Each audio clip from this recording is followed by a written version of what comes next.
เมื่อมาพบน้องเนื้อทองลมต้องลมหนาวไม่มาพบสาวดอกยางที่เขาลือกันมาเยือนถึงที่นี่ดินแดนแคว้นสะเลาตันอายอยู่นครเวียงจันทร์คิดอยากผูกพันกับน้องเจ้าตาสาวเนื้อใสให้ไปก็บ่ลืมลาสมคำลือสา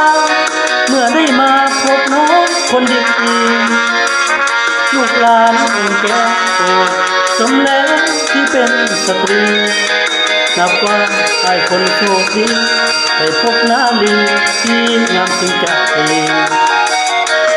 นาใจเขตตั้งแดนสาวละวากันอยากได้จำควันมาอยู่เวียงจันทร์สร้างฝันสักอันที่ฟ้าคล้ายส่งมังเฝ้าอ่อนน้ำหวานจับใจสมคำสาลีไปไกลมังเฝ้านาใสติดใจแท้เด้ขึ้นรถนี้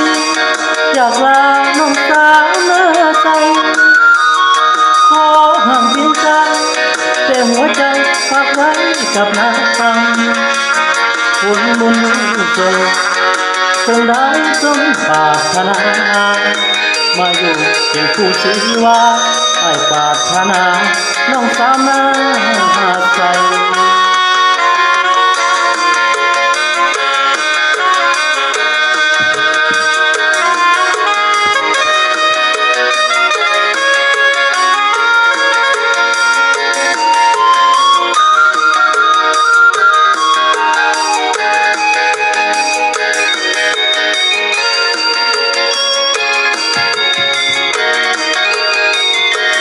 นาใสเขตตั้งแดนสาละวากันอยากได้จำควันมาอยู่เวียงจันทร์สร้างฝันหักอายจะพาหางส่ง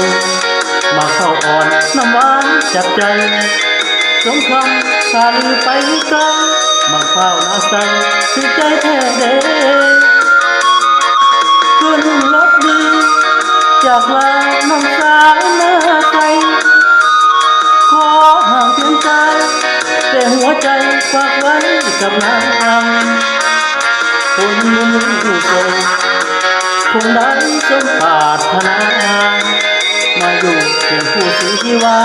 ให้ปรารถนาน้องสาวนา